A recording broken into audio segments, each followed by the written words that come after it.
Hey guys, welcome back to my channel.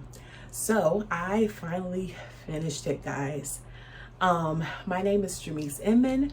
I am with 513 Designs, and I just wanted to show you guys the finished product of the Rosemary Blazer from Mood Fabric.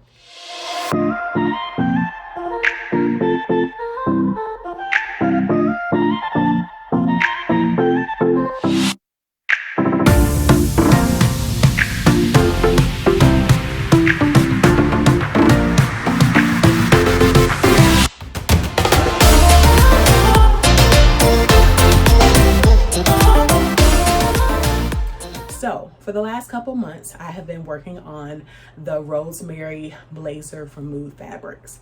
It's a part of my Mood Fabric collection where I have chosen 10 patterns from Mood Fabrics. They're free patterns, so if you want to go back on my previous videos, please go back, review them, listen to them. They're free patterns, and I also tell you how you can get them printed off. But I've been going through working on my patterns for Mood Fabric, and I'm excited to share the end product for this one.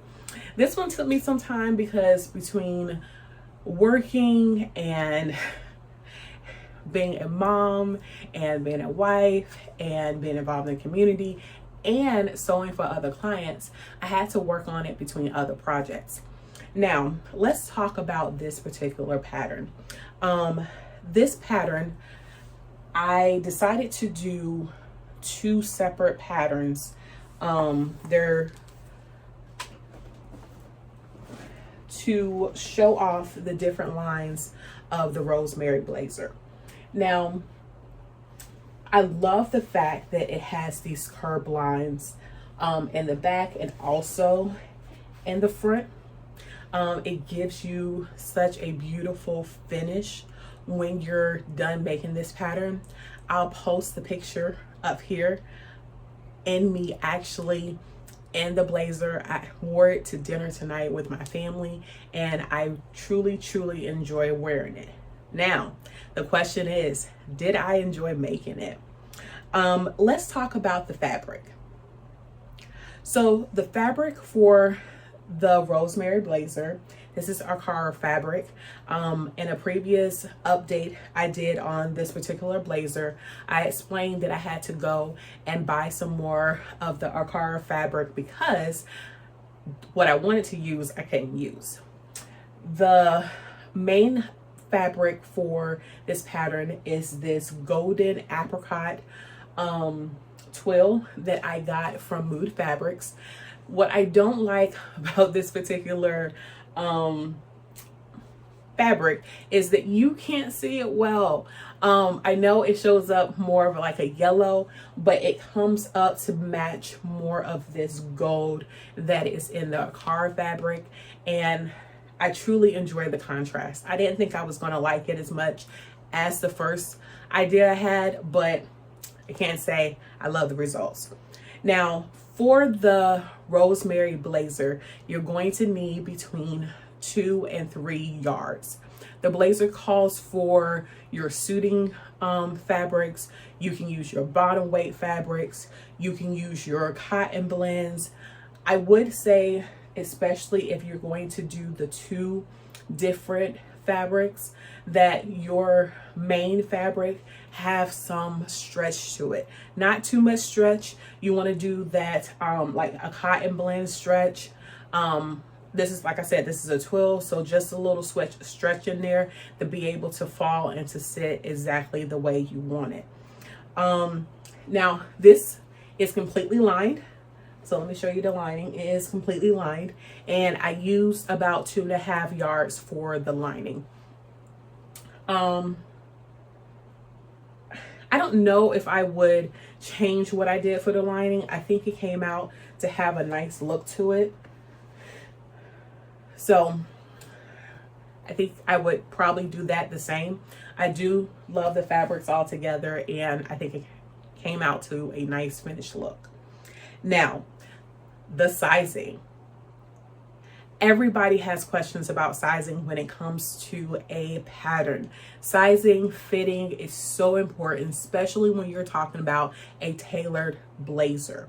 You have to get that fit right, or the end result is not going to be good. So for Move Fabrics, their sizing goes up to a size 30. And for this particular pattern, this pattern goes up to a size 28. Because of my bust, I did have to go up to the 28 and even had to increase. So I did some grading up because the waist measurements, I needed a little bit more. So I added probably like 1 inch or 2 more for the waist measurements and kept the hip measurement for this particular pattern the same. I do advise you to make a mock-up. Guys, making a mock-up is so important, and you want to make a mock-up that is very close to the weight of and the stretch of the fabric that you're going to use. The reason why I said a mock-up for this particular pattern is so important is this pattern is tailored.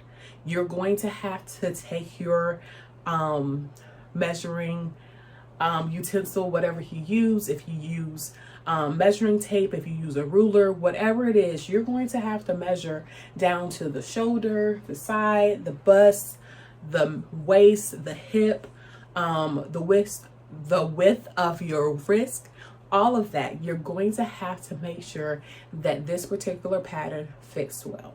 And the way to do that is doing a mock-up.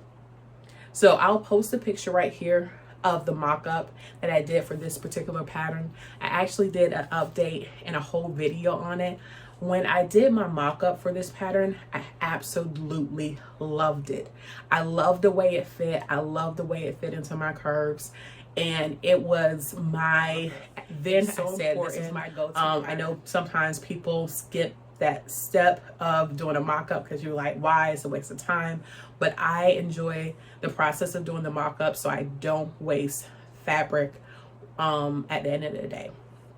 So Mood also suggests when you look at their instructions that you do a mock-up. So please, please, please, if you're going to do this pattern, definitely do a mock-up. So as I said before, this pattern, you see that it has curved sleeve, and it does have the 2-part sleeve. It calls for you guys to have shoulder pads, but I have, pretty good shoulders, so I didn't need a shoulder pad for it. The only thing I'm missing is the 2 buttons that goes here. I did pick out some wooden buttons to put on here just to give a contrast to the fabric itself.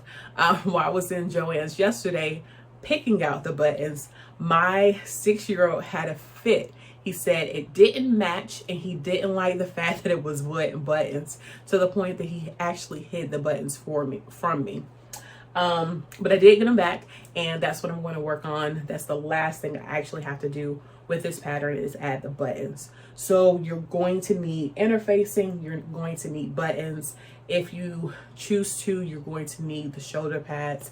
And once you have your materials, get to it. Now, the question, it says, did I follow the instructions? I did. There were some places with this pattern that I struggled a little bit, and the place that I struggled the most was probably the lining. Let me take her off. Now, I know most people, they watch pattern reviews and everybody did every little step perfect. That is not me. I make mistakes, and I want to give you the real of being able to finish a pattern. So with this particular pattern, it calls for you to do a facing to attach the lining. All right. And when I completed that facing, and I wish I can show you guys, but because of the pattern itself, it's about 1 inch off. So when I put it on the mannequin after I had finished putting my lining in, it did not look right. I didn't know how to fix it. I was frustrated. I actually made another video that showed me saying I didn't want to make this pattern ever again. And that was the reason why it was just sitting funny. When I looked at it on my mannequin, I was like, I don't know what this is. I don't like this. This is frustrating. But I stopped, took the time, went back, start pressing everything again. And now it falls on the outside the way it's supposed to. But the inside, the back of my lining, that face piece for my lining is off, and that does bug me. I also had troubles with the sleeve, and I don't know why. I don't know if it was an instruction. I don't know if it was me when I was cutting my sleeve. My main pattern fabric for the sleeve, it was fine. It is the inside where my lining is. When I put it on for one side of my sleeve, I think it was a little shorter, so it was bunching up, and it didn't look right. It didn't feel right. So of course I had to take it all loose and do it all again. Now it falls exactly the way it's supposed to, but if you look really close in the inside of my sleeve, they're finished two different ways. I understood what I was supposed to do, because it tells you that you need to take an inch off of all of your lining pieces because the way it was finished, but it just didn't work out for me. I really struggled with the lining. The skill level you need for this particular pattern, I would say, is advanced. This is a pattern that is tailored, and to tailor something is a lot more difficult than people give it credit for. My hat goes off to all those people who are tailoring suits and doing all this great work, because there's a lot of work that goes into it. I struggle with how the lining came together for this pattern. So the more I look at it, the more I realize some of the things it was asking you to do was definitely something that is a little bit more advanced. I would tell you, I would not try this pattern as a beginner. Most people tell you to not try a blazer when you're first beginning. I didn't listen. I tackle blazers all over the place. But this one's a little bit more complicated than the other patterns and instructions that I have used for blazers. My dislikes for this particular garment is definitely the lining. I don't know, me and the lining did not get along. It did not sit right. It did not do right for me. And I love the fact that it's fully lined. When it's on, it looks gorgeous. But the lining just did not do it for me this time around. Everything else about this pattern I loved. I love the fit of it. I love the fact that it has these contrasting colors. And I mean, I think you can even do this in a solid and it will still look just as beautiful. I love the fact that it had my size. It is hard out there for a big girl to have blazers her size that you don't have to make all of these adjustments for, that you can really have a blazer that you love that is in your size. And that's the reason I love this blazer. Would I ever make this blazer again? Yes, of course I would. Why wouldn't I make a blazer that is in my size? Of course I would. I would recommend this to a sewer who is advanced, who has some knowledge of what it takes to make this blazer, because the instructions given on Mood's site were clear, but if you don't know sewing terms and you don't know some of the pieces they're actually asking you to do, then yes, it's going to be very difficult for you to be able to do this. But I think if I can take the pattern itself and put it with some of the other blazer instructions I have, I think this would turn out to be a very beautiful project and a pattern that I will go back to over and over. This can become a TNT pattern for me, people. And I don't have a lot of those in my pocket.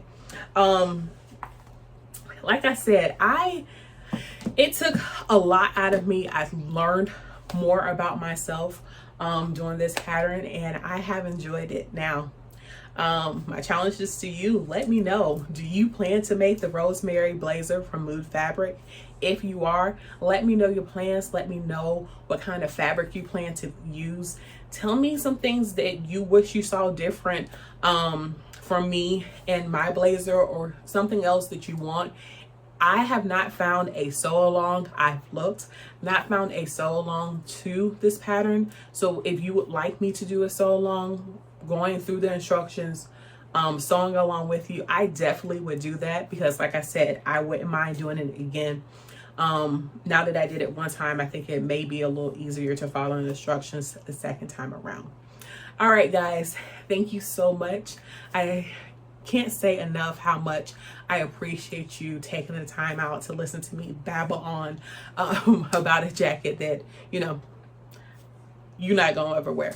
But I love you guys. Thank you so much for just supporting me through my sewing journey, and I can't wait to show you my next mood fashion. Thank you guys. Have a good one.